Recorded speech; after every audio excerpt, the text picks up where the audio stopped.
So hello welcome everyone wireless classes के एक बहुत से इम्पॉर्टेंट एंड बहुत ही इंटरेस्टिंग क्लास में आप सभी का वेलकम है। बेसिकली आज का जो क्लास होने वाला है उसमें हम क्लास 10th का जो हिंदी सब्जेक्ट आपका है उसका ओवरव्यू देखने वाले हैं। अर्धवार्षिक परीक्षा का पेपर किस तरीके के क्वेश्चन आप सभी को बोर्ड परीक्षा में पूछे जाएंगे उसका भी ओवरव्यू मिलेगा। पेपर का पैटर्न क्या है, कितने क्वेश्चन आपको पूछे जाएंगे, किस सेक्शन से कितने नंबर के क्वेश्चन पूछे जाएंगे, ठीक है, कौन सा क्वेश्चन इंपॉर्टेंट है, किस क्वेश्चन पे आपको ज़्यादा फोकस करना है, सब कुछ आपको स्टेप बाय स्टेप बताया जाएगा यहाँ पे। ठीक है, सबसे पहले मैं आपको बताना चाहूँगा यहाँ पे आप सभी का जो पेपर है अर्धवार्षिक परीक्षा का वो स्टार्ट हो गया है। तो आप कमेंट बॉक्स में बताना, अगर आपने पेपर दे दिया है तो भी आप बताना, अगर आपका भी पेपर होने वाला है तो भी आप बताना। ठीक है, यहाँ पे आप टाइमिंग देख सकते हो 3 घंटे 15 मिनट जो कि हमारा ऑफिशियल टाइमिंग है। आप सभी को बोर्ड परीक्षा में यही टाइमिंग देखने को मिलता है। एंड पूर्णांक जो है मीन मैक्सिमम नंबर जो है वो आप सभी का 70 नंबर का रहता है, प्लस 13 नंबर आप इसमें और ऐड कर लो। ये आपको स्कूल की तरफ से प्रैक्टिकल एग्जामिनेशन के और इंटरनल जो आपका एग्जामिनेशन होता है उसके बेसिस पे दिया जाता है। ठीक है, कुछ यहाँ पे इंस्ट्रक्शन दिए गए हैं जो आपको पढ़ना इंपॉर्टेंट है, इंस्ट्रक्शन आप देख लेना। स्टार्ट होता है आप सभी का, देखो सबसे पहले बहुविकल्पी प्रश्न। सो मैं आपको बताना चाहूँगा बोर्ड परीक्षा में भी आपको total 20 multiple choice question, Hindi में बहुविकल्पी प्रश्न इसको बोलते हैं, ये आपको आएंगे। ठीक है, जिसका आंसर आपको OMR शीट पे देना रहता है। एंड ये जो 20 क्वेश्चन है एक्चुअल में ये आपको 20 मार्क के लिए पूछे जाते हैं। ठीक है, 20 क्वेश्चन 20 नंबर के लिए, मतलब एक क्वेश्चन 1 नंबर के लिए। बहुत ही इंटरेस्टिंग क्वेश्चन रहते हैं ओवरऑल। एंड मैं सभी क्वेश्चन का आपको सोल्यूशन देने वाला हूँ। ठीक है, सो क्वेश्चन इंपॉर्टेंट है, ध्यान से देखना आप सभी। पहला जो हमारा क्वेश्चन है, पुरस्कार कहानी किस युग की रचना है। ठीक है, सो आपको पूछा गया है जो पुरस्कार नामक कहानी है वो किस युग की है, शुक्लोत्तर युग की, छायावादी युग की, भारतेंदु युग की, या फिर इनमें से कोई नहीं। सो इसका जो करेक्ट आंसर होगा ना वो होगा छायावादी युग। ऑप्शन नंबर हमारा क्या होगा करेक्ट, ऑप्शन नंबर यहाँ पे जो दिया हुआ है ग वो, या फिर कह लें थर्ड नंबर ऑप्शन हमारा करेक्ट होगा। ठीक है, सो जो पुरस्कार कहानी है वो बेसिकली छायावादी युग की रचना है। ठीक है, सेकेंड नंबर हमारा क्वेश्चन यहाँ पूछा गया, आपको दिया गया है भूले बिसरे जो चित्र है उपन्यास है उनके लेखक कौन है। सो भूले बिसरे जो चित्र है उपन्यास है उसके लेखक हैं Bhagwati Charan Verma ji. Correct answer is option number A. ठीक है, थर्ड क्वेश्चन की तरफ चलते हैं हम लोग। यहाँ पे देखो पेपर में कुछ क्वेश्चन के आंसर टिक लगे हुए हैं, बट वो यहाँ पे जो टिक लगे हुए हैं वो जो आंसर हैं जरूरी नहीं है सभी वो आपको करेक्ट ही देखने को मिले। ठीक है, ये किसी स्टूडेंट्स ने शेयर किया हुआ है हमारे पास। अगर आपका भी पेपर हो जाता है आप उसको शेयर करिएगा जिससे मैं ज़्यादा से ज़्यादा छात्रों तक उसको पहुँचा सकूँ और वो भी उन क्वेश्चन को प्रिपेयर कर सकें। थर्ड क्वेश्चन है त्यागपत्र के रचनाकार का नाम लिखिए। ठीक है, सो जो त्यागपत्र के रचनाकार हैं वो हैं Jainendra Kumar ji. Correct answer is option number second. Fourth नंबर हमारा क्वेश्चन यहाँ पे दिया गया है कवि प्रिया किस काल की रचना है। सो कवि प्रिया जो है ना वो बेसिकली रीति काल की रचना है। ऑप्शन नंबर हमारा थर्ड करेक्ट होगा। ठीक है, नेक्स्ट क्वेश्चन की तरफ हम लोग चलते हैं। नेक्स्ट क्वेश्चन है question number fifth. Question number हमारा जो फिफ्थ है प्रश्न संख्या 5, उसमें पूछा गया है रीति सिद्ध काव्य धारा के कवि हैं। सो बेसिकली रीति सिद्ध काव्य धारा के जो कवि हैं वो हैं Keshav Das ji. Correct answer is option number first Keshav Das. Next यहाँ पे क्वेश्चन है आधुनिक काल का अन्य नाम है। सो आधुनिक काल का जो अन्य नाम है वो है गद्य काल। ऑप्शन नंबर हमारा सेकंड इसमें करेक्ट होने वाला है। एंड आप भी अगर आपको किसी क्वेश्चन का आंसर लग रहा है कि नहीं फर्स्ट वाला नहीं होगा सेकंड होगा, सेकंड का थर्ड नहीं फोर्थ होगा, तो आप कमेंट बॉक्स में उसको ड्रॉप करिएगा, हम उसका रिव्यू जरूर से करेंगे। ठीक है, ये जो क्वेश्चन है इसका आप आंसर अटेम्प्ट करना कमेंट बॉक्स में। इनमें से छायावाद के स्तंभ कवि नहीं है। ठीक है, सो इसका आपको आंसर कहाँ पे बताना है, इसका आपको इसी वीडियो के इसी क्लास के कमेंट सेक्शन में जाइएगा, कमेंट बॉक्स को ओपन करिएगा, वहाँ पे आप कमेंट करके बताइएगा इसका फर्स्ट सेकंड या फिर क ख ग जो भी आपको लगता है आप ऐसे लिखना, सेवन्थ एंड ब्रैकेट में 1 2 3 4 लिख देना, तो भी मैं समझ जाऊंगा कि आप क्या लिखना चाहते हो। या फिर आप सेवन्थ एंड क ख ग घ भी आप लिखना चाहते हो तो भी आप ऐसे लिख देना। ठीक है, एंड जिसका करेक्ट आंसर रहेगा मैं पिन कर दूंगा एंड वहाँ पे रिप्लाई दे दूंगा। नेक्स्ट यहाँ पे क्वेश्चन दिया गया है साम्यवाद पर आधारित युग का नाम लिखिए। ठीक है, जो साम्यवाद पर आधारित युग है उसका नाम है प्रगतिवादी युग। ठीक है, एट्थ नंबर जो हमारा क्वेश्चन है उसका जो करेक्ट आंसर होगा वो होगा ऑप्शन नंबर थर्ड। ठीक है, नेक्स्ट यहाँ पे क्वेश्चन नंबर हमारा नाइन्थ है दूसरा तार सप्तक कब प्रकाशित हुआ। सो ये जो है ना प्रकाशित हुआ था बेसिकली, ऑप्शन नंबर हमारा सेकंड करेक्ट होगा। 1951 ईस्वी में दूसरा तार सप्तक जो है प्रकाशित हुआ था। 10th नंबर यहाँ पे क्वेश्चन दिया हुआ है, खेलत मनसीज मीन जुग जनु विध मंडल डोल। जनु पद जो है ना वो किस अलंकार का वाचक है? ठीक है, आपको बताना है वो कौन सा अलंकार है जिसको इसमें यूज किया गया है, किसमें? जनु पद में। ठीक है, उपमा, रूपक, उत्प्रेक्षा। सो इसका करेक्ट आंसर होगा हमारा option number second. Option number second है उत्प्रेक्षा अलंकार। ठीक है, मतलब हमारा जो जनु पद है उसमें उत्प्रेक्षा अलंकार को यूज किया गया है। 11th नंबर क्वेश्चन दिया गया है, बी रस का स्थायी भाव है। सो आप सभी को ऑलरेडी पता होना चाहिए, बहुत ही इंटरेस्टिंग और कह लें कि ये इम्पॉर्टेंट क्वेश्चन भी है। सो इसका आंसर आप बताना कमेंट बॉक्स में क्या होगा। बहुत ही इजी क्वेश्चन है। वीर रस आपने पढ़ा होगा, ठीक है, हास्य रस, वीर रस। सो वीर रस का जो स्थायी भाव है वो क्या है? रति, निर्वेद, उत्साह या फिर शोक। करेक्ट आंसर क्या है वो आप बताना कमेंट बॉक्स में। नेक्स्ट क्वेश्चन है, जिस छंद के चारों चरण की मात्राएं सम होती है उसे कहते हैं। सो जिस छंद के चारों चरणों की जो मात्राएं हैं वो समान होती है उसे बोलते हैं सम छंद। ऑप्शन नंबर हमारा सेकंड करेक्ट होगा। ठीक है, नेक्स्ट यहाँ पे क्वेश्चन है हमारा 13th नंबर, अनाम में उपसर्ग है। सो जो अनाम वर्ड है उसमें जो उपसर्ग है वो है हमारा ऑप्शन नंबर सेकंड अ। ठीक है, उपसर्ग। उपसर्ग इसमें क्या है? उपसर्ग है इसमें अ। एंड नेक्स्ट यहाँ पे क्वेश्चन है, जिस समस्त पद में दोनों पद प्रधान होते हैं, मुख्य होते हैं, उसे कहते हैं। ठीक है, सो यहाँ पे देखो, इसका करेक्ट आंसर होगा हमारा ऑप्शन नंबर फोर्थ, द्वंद्व समास। ठीक है, उसे कौन सा समास कहते हैं? उसे हम लोग द्वंद्व समास कहते हैं, जिसमें जो है दोनों पद प्रधान होते हैं या फिर कह लें दोनों पद मुख्य होते हैं, उनको हम लोग द्वंद्व समास बोलते हैं। नेक्स्ट यहाँ पे 15th नंबर क्वेश्चन है, कपड़ा पद का तत्सम पद क्या होगा? ठीक है, सो तत्सम पद इसका क्या होगा वो आपको बताना है। सो इसका जो तत्सम शब्द होगा या फिर कह लें तत्सम जो पद होगा वो होगा वस्त्र। Correct answer is option number A. Next question यहाँ पे दिया गया है, गरुड़ ध्वज एंड जनार्दन अच्युत एंड किसके पर्यायवाची हैं? ये सब आपको बताना है कि ये सब किसके पर्यायवाची हैं, नारायण जी, गणेश जी, शंकर जी या फिर ब्रह्मा जी। ठीक है, करेक्ट आंसर है option number first, Narayan ji. ठीक है, एंड नेक्स्ट यहाँ पे क्वेश्चन दिया गया है, उष्मा कम सर्वनाम पद में विभाजित वचन है।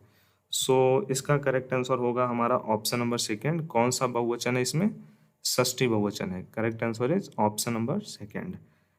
यहाँ पे 18th नंबर क्वेश्चन दिया गया है, मेरे द्वारा लिखा जा रहा वाक्य ये क्या है? कर्मवाच्य है, कर्तावाच्य है, भाववाच्य है या फिर इनमें से कोई नहीं। सो इसका जो करेक्ट आंसर होगा वो होगा हमारा कर्मवाच्य। ठीक है, यहाँ पे क्या है सेंटेंस? मेरे द्वारा लिखा जा रहा। ठीक है, सो यहाँ पे क्या हो रहा है? कर्म किया जा रहा है। सो यहाँ पे ये क्या है? कर्मवाच्य होगा। ऑप्शन नंबर हमारा थर्ड करेक्ट होगा। एंड थोड़ा बहुत आपको ये ब्लर दिख रहा होगा, बट आपको इसमें मैनेज करना पड़ेगा, ये थोड़ा सा या फेस स्कैनिंग करते टाइम जो भी इशू हुआ है। बट क्वेश्चन मैं पढ़ रहा हूँ तो आपको समझ में आ जाएगा। निम्नलिखित में से अविकारी पद है। ठीक है, सो अविकारी पद जो है वह आपको सेलेक्ट करना है। सो इसका जो करेक्ट आंसर होगा अविकारी पद का वो होगा ऑप्शन नंबर फोर्थ, वहाँ। करेक्ट आंसर इज वहाँ।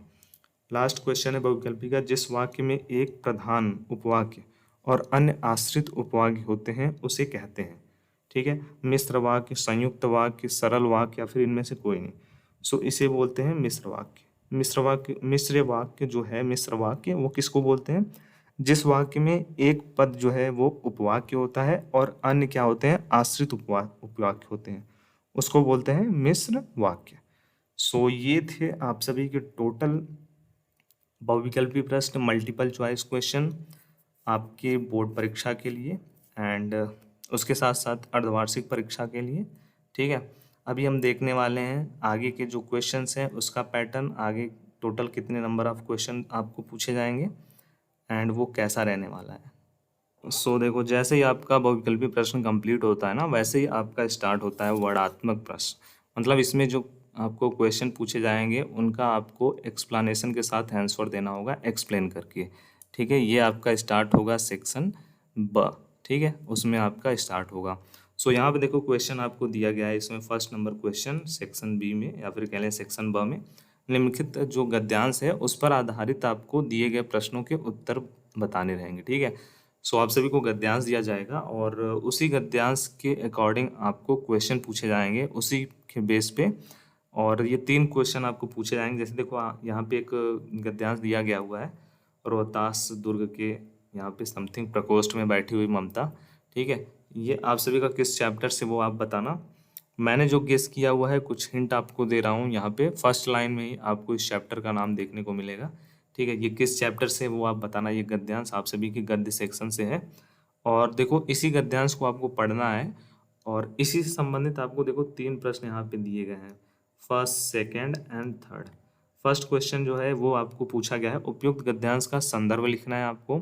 संदर्भ में पता है आपको क्या क्या चीज़ें लिखनी होती है। संदर्भ में आपको यही लिखना होता है, हमारा जो प्रस्तुत गद्यांश है वो हमारे कक्षा 10वीं जो भी हमारा हिंदी सब्जेक्ट है उसके किस पार्ट से लिया गया है ये आप लिख सकते हो। एंड उसके साथ साथ इसके आप रचयिता के बारे में लिख सकते हो, इसको किसने लिखा हुआ है, इसके राइटर कौन है, उनका नाम। नेक्स्ट आपसे पूछा गया है रेखांकित अंश की व्याख्या, एक्सप्लेनेशन आपको करना है। यहीं पे देखो अंडरलाइन किया गया है आपको पैसेज में। ठीक है, इसी गद्यखंड में देखो यहाँ पे अंडरलाइन किया गया है ना, ममता विधवा थी, उसका यहाँ पे देखो आगे सब कुछ अंडरलाइन करके दिया गया है। ठीक है, सो जो अंडरलाइन पार्ट है उसी का आपको व्याख्या करके बताना है कि वहाँ पे हमको कवि क्या कहना चाहता है। ठीक है, ममता कौन थी, उसकी क्या स्थिति थी, इस पैराग्राफ को पढ़ना है आपको गद्य खंड को, उसी के बेसिस पे। और देखो यहाँ पे एक अथवा यहाँ पे लिखा हुआ है।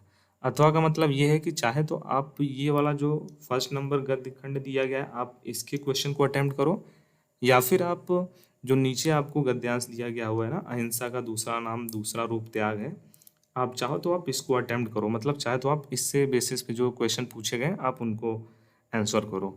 दोनों का जो नंबरिंग रहेगा वो सेम ही रहेगा। मतलब ये 2-2 नंबर वाले प्रश्न हैं, 3 प्रश्न हैं 2-2 नंबर वाले, मतलब टोटल आपको 6 नंबर ही मिलने वाले हैं।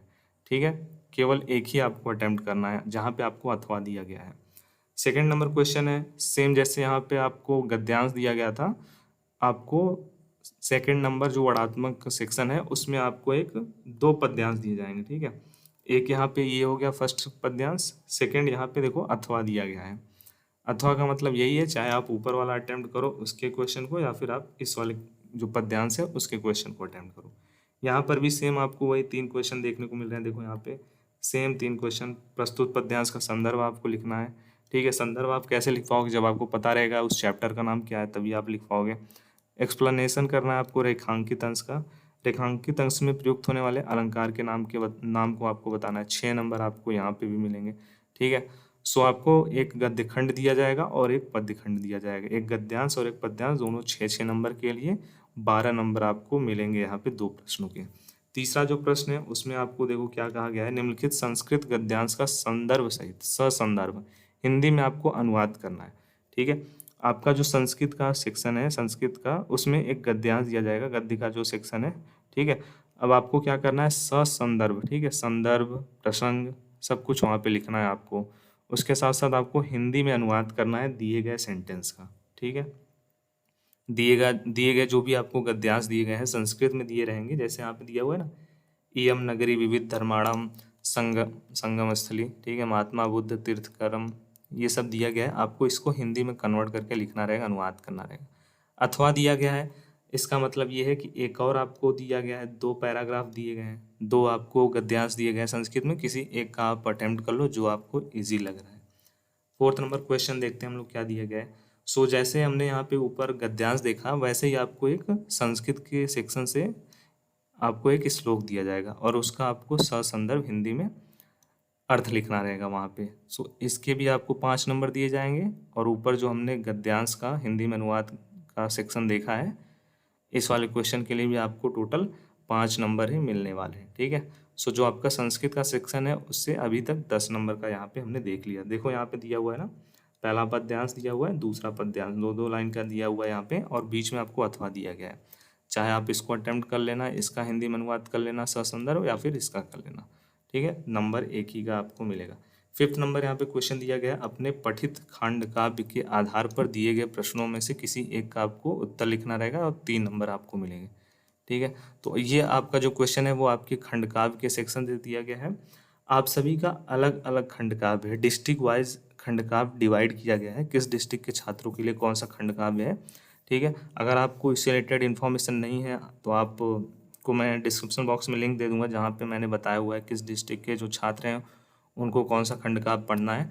अगर आपको उस वीडियो में भी नहीं मिल रहा है अपना डिस्ट्रिक्ट या फिर अपना खंड काव्य क्लियर नहीं हो रहा है, तो अपने जो टीचर हैं स्कूल में या फिर आपके जो भाई बहन हैं जिन्होंने एग्ज़ाम दिया हुआ है प्रीवियस ईयर में और उसी डिस्ट्रिक्ट में वे पढ़ रहे थे, तो आप उनसे पूछ सकते हैं। क्वेश्चन देख लो आप कैसा है। क्वेश्चन देखो यहाँ पे दिया हुआ है क, ठीक है, कोई एक अटेम्प्ट करना है, जैसे यहाँ पे क ख दिया हुआ है ना, कोई एक आपको अटेम्प्ट करना है जो आपका खंड काव्य है। ठीक है, यहाँ पे देखो क्वेश्चन दिया हुआ है, मुक्ति दूत खंड काव्य के आधार पर किसी सर्ग का सारांश आपको लिखना है। ठीक है, ऐसे आपको क्वेश्चन देखने को मिलेंगे। फिर उसके बाद नेक्स्ट यहाँ पे जो क्वेश्चन दिया हुआ है उसमें आपको देखो जीवन परिचय लिखना रहेगा मे बी। हाँ, देखो यहाँ पे 6 नंबर जो क्वेश्चन है उसमें 2 पोर्शन है, पहला क है, दूसरा ख। ठीक है, क में देखो बोला गया दिए गए लेखकों में किसी एक लेखक का आपको जीवन परिचय देते हुए उनकी रचनाओं के बारे में लिखना है, प्रमुख रचना जो है उसके बारे में। और इसके भी आपको 5 नंबर मिलेंगे। और यहाँ पे देखो आपके पास कितना एडवांटेज है, यहाँ पे आपको 3 दिए जा रहे हैं, 3 लेखक के नाम दिए जा रहे हैं, बट किसी एक का ही आपको जीवन परिचय और प्रमुख रचना लिखना है। ठीक है, जैसे देखो जयशंकर प्रसाद, डॉक्टर राजेंद्र प्रसाद, आचार्य रामचंद्र शुक्ल, 3 लोगों का आपके पास ऑप्शन है, किन्हीं एक का आपको जीवन परिचय और उनकी रचनाओं के बारे में आपको डिस्कस करना है जो प्रमुख हैं। ठीक है, सेम उसी प्रकार से जो कवि हैं आपके चैप्टर के, उनमें से किसी एक कवि का आपको जीवन परिचय देते हुए प्रमुख रचना के बारे में लिखना है। इसका भी आपको 5 नंबर मिलेगा जैसे प्रीवियस क्वेश्चन में था। यहाँ पे भी आपके पास 3 ऑप्शन रहेंगे, किसी एक के बारे में आपको लिखना रहेगा। ठीक है, नेक्स्ट क्वेश्चन जो है उसकी तरफ हम लोग देखते हैं। 7th नंबर क्वेश्चन में आपको बोला गया है अपनी पाठ्य पुस्तक में से कंठस्थ कोई एक श्लोक आपको लिखना है जो इस प्रश्न पत्र में ना आया हो। ये 2 नंबर के लिए पूछा गया है, तो आप 5 लाइन का भी लिख दोगे तब भी कोई प्रॉब्लम नहीं है। बस आपको टाइम का मैनेजमेंट करना है, हिंदी के पेपर में आपको बहुत लिखना पड़ता है, इसीलिए आपको टाइम की यहाँ पे देखनी है, पूरी की पूरी मैनेजमेंट करनी है कि आप कोई भी क्वेश्चन आपसे छूट ना पाए। 8th नंबर क्वेश्चन में देखो यहाँ पे क्या दिया गया है, अपने ग्राम या मोहल्ले की नालियों की समुचित स्वच्छता के लिए ग्राम प्रधान या फिर नगर पालिका अध्यक्ष को पत्र लिखना है आपको। पत्र लेखन का ये सेक्शन है, 4 नंबर के लिए आपको पूछा जाएगा इससे क्वेश्चन। अथवा में आपको एक और दिया गया है ऑप्शन, ठीक है, बड़े भाई की शादी में सम्मिलित होने के लिए 3 दिन का अवकाश हेतु प्रधानाचार्य को प्रार्थना पत्र। तो ये प्रार्थना पत्र वाला ही सेक्शन है, 2 आपके पास दिए रहेंगे क्वेश्चन, किसी एक को अटेम्प्ट करना रहेगा। 9th नंबर जो क्वेश्चन है उसमें आपको क्वेश्चन आंसर दिए जाएंगे। ठीक है, निम्नलिखित प्रश्नों में से किन्हीं 2 प्रश्नों का उत्तर संस्कृत भाग या फिर संस्कृत भाषा में ही आपको लिखना है। कुत्र मरणम मंगलम भवति, ठीक है, पहला क्वेश्चन है। दूसरा है पुरुराज कह आसित, दुर्मुख कह आसित। ठीक है, किन्हीं 2 का, 5 आपको दिए गए हैं, प्रश्न पूछे गए हैं, लेकिन इनका जो आंसर है ना, आपको जो उत्तर है वो संस्कृत में ही लिखना है, किसी और लैंग्वेज में, हिंदी में आपको नहीं देना है, संस्कृत में ही आपको उसके उत्तर को देना है। ठीक है, संस्कृत में ही आपको उत्तर लिखना रहेगा किन्हीं 2 का। 10th नंबर क्वेश्चन में आपको क्या दिया गया है, 7 नंबर के लिए, 7 नंबर के लिए आपसे यहाँ पे पूछा गया है निम्नलिखित विषयों में से किसी एक विषय पर आपको निबंध लिखना है। ठीक है, निबंध आपको लिखना है, निबंध लेखन का जो प्रश्न है वो 7 नंबर के लिए पूछा जाएगा। और देख लो यहाँ पे टोटल आपके पास 5 से 6 सब्जेक्ट दिए जाएंगे, भ्रष्टाचार और उसे रोकने के लिए, नारी शिक्षा का महत्व, सत्संगति का व्यवहार महत्व, श्रम ही सफलता की कुंजी है, भारतीय किसान का जीवन। ठीक है, सो इस टाइम या फिर आपके पेपर से 1 2 3 महीने पहले जो इवेंट हुआ रहेगा उसी से संबंधित आपको पूछा जाता है, उसी विषय पर निबंध लिखने के लिए आपको दिया जाता है। ठीक है, सो कुछ चीज़ें कॉमन होती हैं जो आपको बता दी जाएंगी, वो हमेशा पूछी जाती हैं, उसको आप प्रिपेयर कर लोगे। सो ये था आपका पेपर पूरा का पूरा, आपको एक एक क्वेश्चन का ओवरव्यू दिया गया है। क्वेश्चन आपके कितने नंबर के रहेंगे, टोटल कितने क्वेश्चन पूछे जाएंगे, ठीक है, और किस सेक्शन से कितने क्वेश्चन हैं, कितने नंबर के हैं। यहाँ पे ओवरऑल आपको ये ध्यान देना है कि आपको टाइम का मैनेजमेंट पूरी तरीके से करना है, क्योंकि यहाँ पे जो है, जो आपका बोर्ड का परीक्षा होना है, बोर्ड परीक्षा जो आप सभी का होना है, उसमें आप सभी के क्वेश्चन छूटने नहीं चाहिए। आप सभी को 100% जो प्रश्न है उसको अटेम्प्ट करना है। 100% जो प्रश्न है उसका आपको उत्तर लिखना है। ठीक है, तभी आप अच्छा नंबर परफॉर्म कर पाओगे।